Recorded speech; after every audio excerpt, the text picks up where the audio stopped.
చెప్పే మాట అదే. కాబట్టి బాప్తిస్మము పాపక్షమాపణ నిమిత్తం పొందాలి.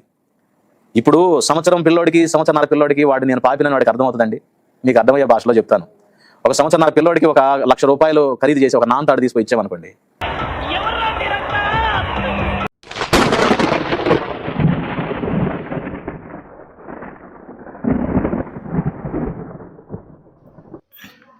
మరొక వ్యక్తి దైవజనుడు అని తనకు తాను ప్రకటించుకునేటటువంటి వ్యక్తులలో మరొక ఆణిముత్యం ఈరోజు మాట్లాడడం విన్నారు.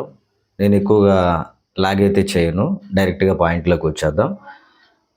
అతని ప్రశ్న లేకపోతే అతని వాదన లేకపోతే అతనికి సంబంధించినటువంటి సమస్య ఏదైతే ఉందో, మేము అన్నీ ఎరిగిన వారికి బాప్తిస్మం ఇచ్చి క్రీస్తు మార్గంలో నడిపించడానికి ప్రయత్నం చేస్తూ ఉంటాం కదా, మరి మీరెందుకు బాల్యంలోనే బిడ్డలకు ఒక విధమైనటువంటి క్రియను జరిపి బాప్తిస్మం అంటారు, వాళ్ళకి ఎలాంటి విషయాలు తెలియవు కదా అని చెప్పేసి వాదించడం జరుగుతూ ఉంది.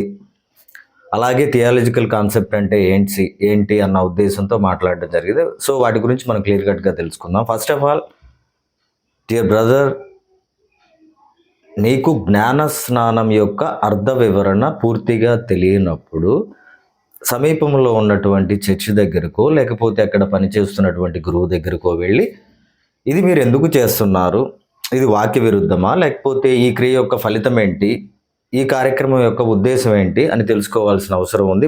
బట్ అది చేయకుండా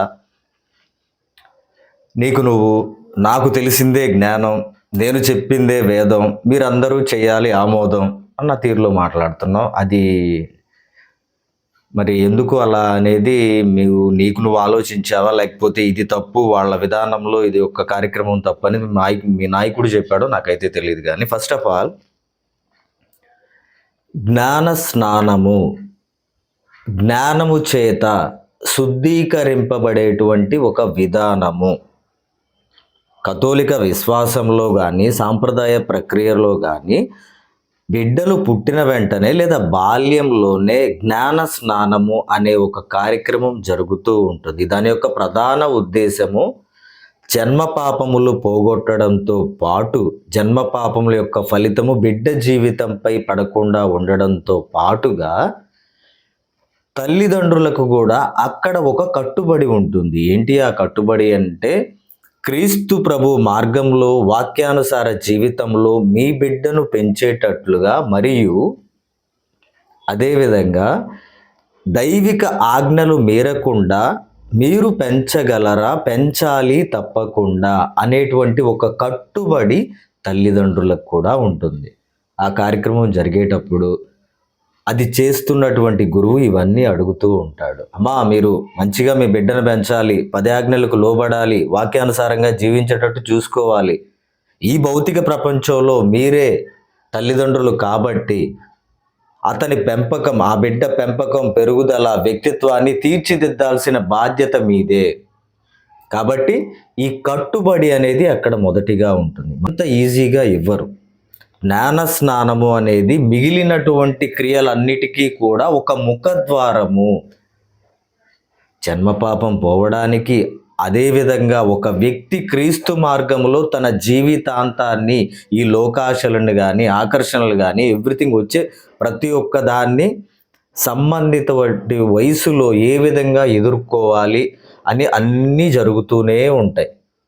వాటికి సంబంధించి నేను క్రీస్తు బిడ్డను లేదా మా బిడ్డ క్రీస్తుకు చెందినవాడు, మేము క్రైస్తవ్యాన్ని ఆచరిస్తూ దైవాజ్ఞలకు లోబడి మా బిడ్డని పెంచడానికి మేము ఒక కట్టుబడి దేవుడితో చేసుకోబోతున్నాము అనే ఒక క్రియ మాత్రం జ్ఞాన స్నానం అని చెప్పుకోవచ్చు. మీరు పిల్లలకి ఎందుకు ఇస్తారు, లేకపోతే మరొకటి ఏదేదో పిచ్చి పిచ్చిగా మాట్లాడతాం. మీ వాదన ఎలా ఉంది అని అంటే, ఆ వయసులో బాప్తిస్మము అనేది కరెక్ట్ కాదు కదా, వాళ్ళకి ఏం తెలియదు కదా. బాల్యము నుండే దైవ సాన్నిహిత్యాన్ని పరిచయం చేయడమే కథోలిక తత్వం యొక్క ముఖ్య ఉద్దేశం. మీరు దానికి ఏమని చెప్తూ ఉన్నారు? ఆ వాదన ఎలా ఉంది అని అంటే, సగం చెడిపోయిన తర్వాత, లేకపోతే పాపాలను ఎరిగిన తర్వాత, లేకపోతే లోపాలన్నీ చేసిన తర్వాత తను పరిశుద్ధుడు అవ్వటానికి, క్రీస్తుకి చెందిన వాడిగా మారటానికి మేము మా దగ్గరకు వస్తారు, బాప్తిస్మం ఇస్తారు, అతను కడగబడతాడు, ఇంకెళ్ళిపోతాడు.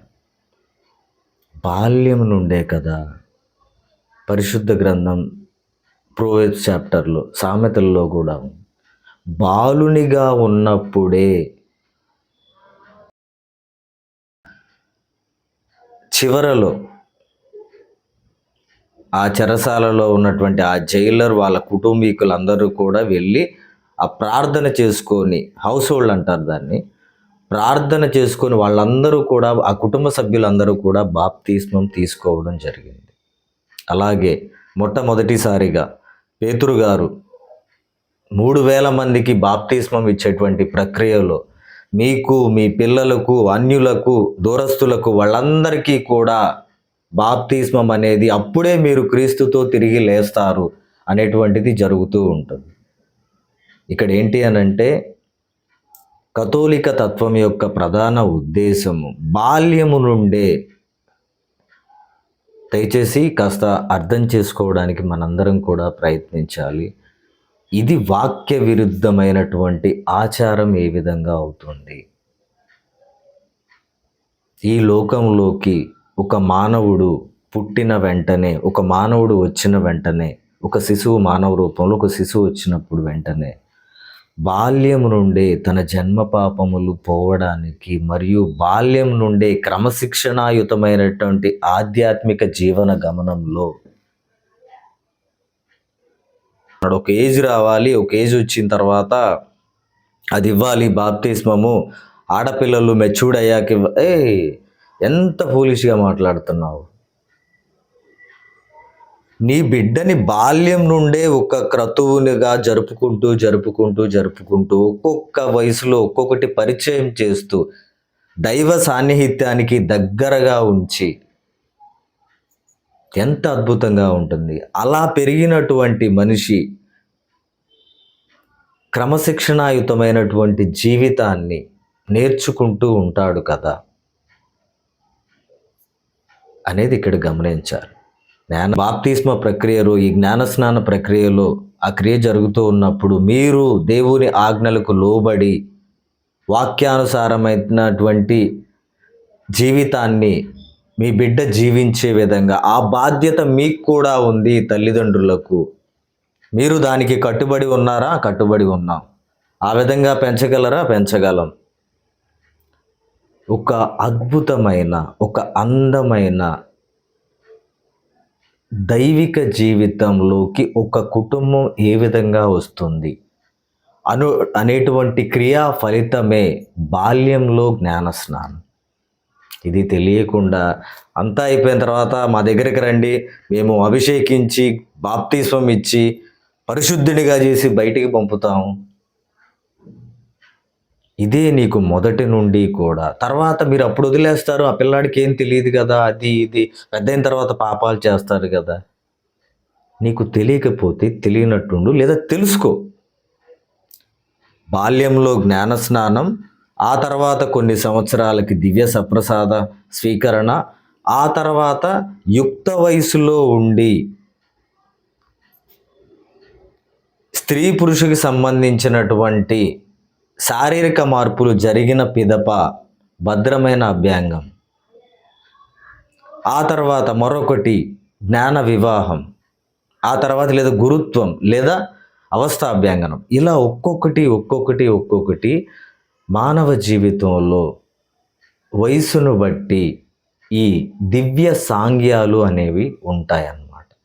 ఇవన్నీ కూడా ఆధ్యాత్మిక క్రమశిక్షణ, ఆధ్యాత్మిక నియమ నిబంధనలకు లోబడి మనిషిని క్రీస్తులో సాపి ఒకదానిని విమర్శించే ముందు దాని యొక్క అర్థ తాత్పర్యాలు తెలుసుకొని మాట్లాడితే చాలా అందంగా ఉంటుంది. అలా కాకుండా ఇంకా రకరకాలుగా కూడా వాళ్ళకేం తెలియదు మాకే తెలుసు, లేకపోతే ఇంకొకటి అర్ధ తాత్పర్యాలు లేనటువంటి ఆధ్యాత్మిక నియమ నిబంధనలు కథోలిక తత్వంలో మీరన్నట్లు నిజంగానే ఉన్నట్లయితే ఇన్ని వేల సంవత్సరాల నుంచి ఇంత విజయవంతంగా క్రీస్తుకి సాన్నిహిత్యమైనటువంటి విధంగా ఇది కొనసాగుతూ ఉండేది కాదు. ఈ నియమ నిబంధనలన్నీ కూడా వాక్యానుసారమైనటువంటి క్రీస్తు మార్గంలో నడిపేటువంటి క్రీస్తు రక్షణను తీసుకునేటువంటి గొప్ప కార్యక్రమాలే తప్ప వాక్య విరుద్ధాలు కానే కాదు. సో జ్ఞానస్నానం యొక్క అర్థతాత్పర్యాలు ఆ స్వయం ప్రకటిత బోధకుడు తెలుసుకున్నాడనే ఆశిస్తూ థ్యాంక్ యూ సో మచ్.